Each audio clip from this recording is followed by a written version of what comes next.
What's going on, everybody? So gonna make some AN lines today. I got a fuel line that we got to replace here, and I already have a piece that is already cut down here to length. We have pieces that are already pre-cut.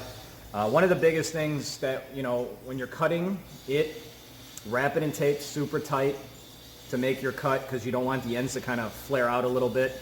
I'm going to show you guys some pointers and some tips when assembling this line.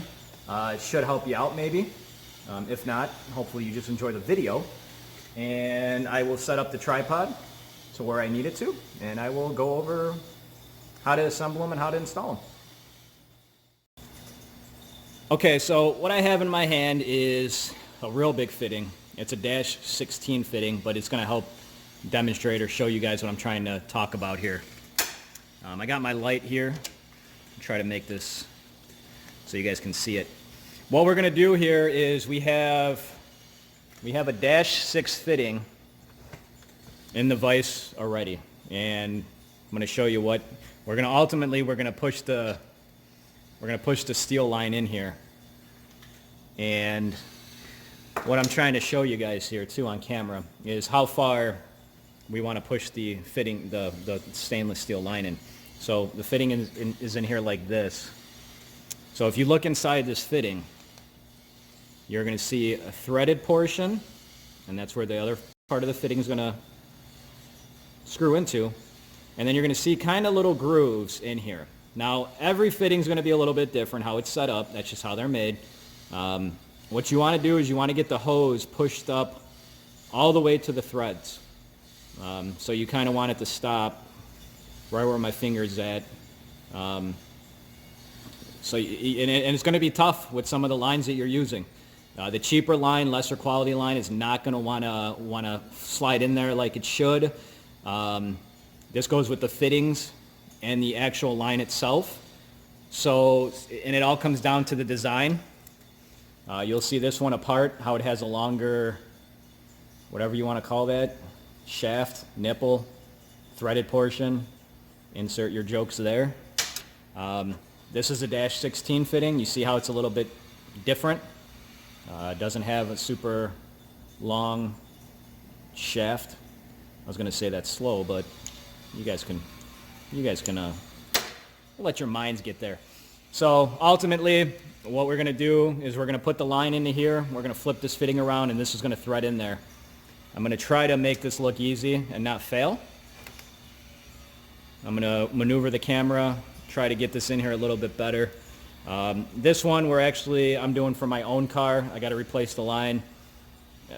This shouldn't be a big deal how it is. I should be able to work with it as the camera tries to focus on it.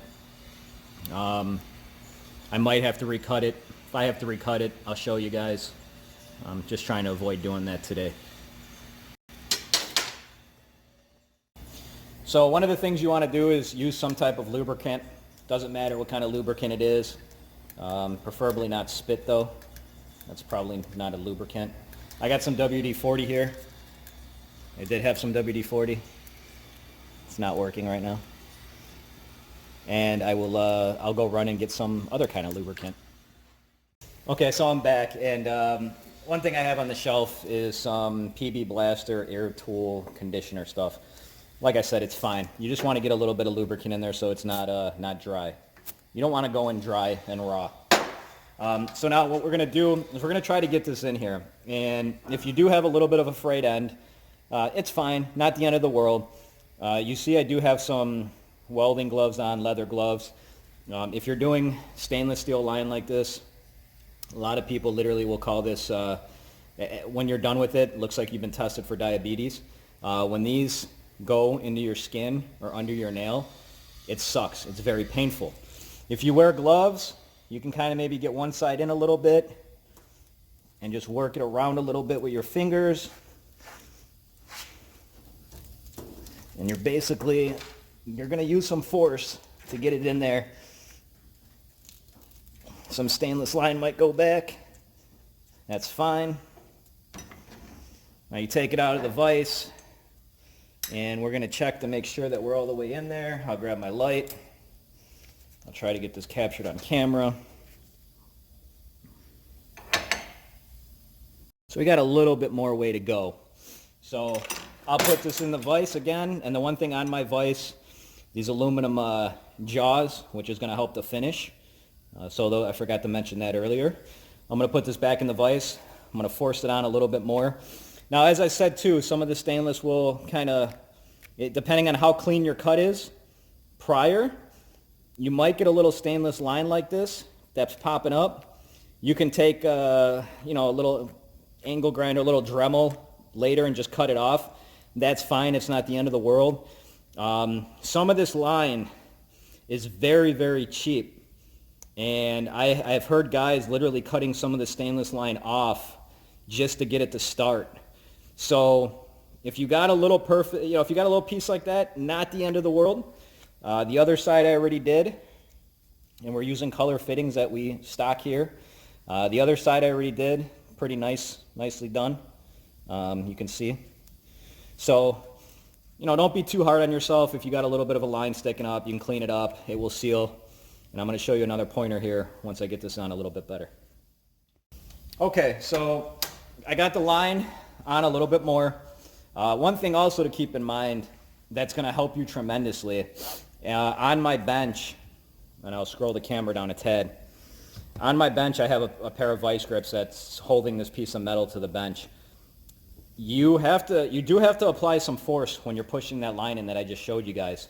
You have to put some muscle into it. So if you don't have a solid vise that is not going to, move around, if you're trying to do it, maybe with your hand, maybe two pair of hand, you don't have a vise at all, it's going to be a little bit more of a pain. So just something also to keep in mind, preferably to have a good solid vise. If you don't have these aluminum jaws, whatever, you can use tape, you can use a rag. You saw in my other videos I use my glove. We have these items because we use them on a daily basis. The other thing now is when you got the vise in here, and I got the phone on the tripod, what you want to do is you want to take a marker and you want to make a mark where the fitting meets the line.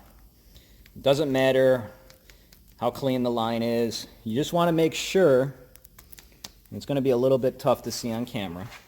You can kind of see the dark Sharpie line right there that I made. What that is going to do is when we go to put this other side in, if for some odd reason this line wants to back out, you're going to be able to notice it with that mark. So that's a big thing. I don't care how many times you have done it before. This is one of the things too when I have my guys or I teach my guys. I don't care how good you are at it. You need to make a mark, or you have to have something that's going to show you if this line backs out of the fitting. This is actually a fuel line. Normally when you're talking about AN fittings and AN lines, you're talking about fuel or oil lines that are going to be under pressure. Of course, if this fuel line were to fail, it's going to throw fuel everywhere inside the engine bay, which is never good. If it's an oil line, you're going to lose oil. If you're not watching it, you're going to lose oil pressure and maybe wipe out a motor, wipe out a turbo if it's a turbo line. So that's one of the biggest things that I say to do. I do have another Sharpie that I'm looking inside my cup. I don't know if this red Sharpie is going to help a little bit more. Okay. So the red Sharpie helps a little bit more. And then basically, and these fittings are really nice. They got the long, I keep saying shaft. Play the drinking game, see how many times I can say shaft. And you're basically just going to put it in here. You can use a little lubricant too. Spray it inside. It's always good to have lube. And as I said, it doesn't matter the lubricant, just don't go in raw. And you're just going to start the threads. You might have to use a little force, make sure you're going in straight. I usually do them by hand and to a point where I don't need to use the wrench.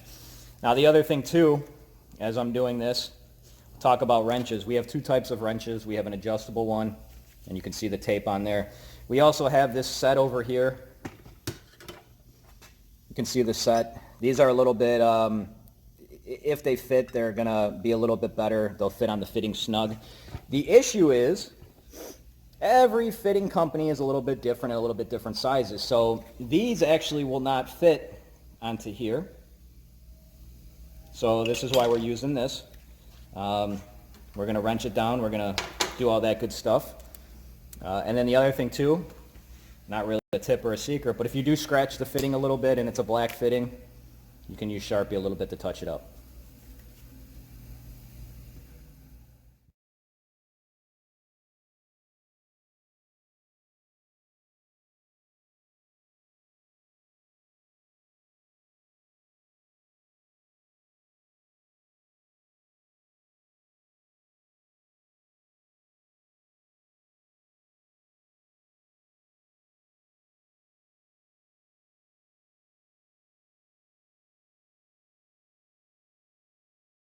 So another thing, little pointer or tip, is when you're getting close to the end, you can see, actually, no, number one, you can see how the fitting is, there's no gap.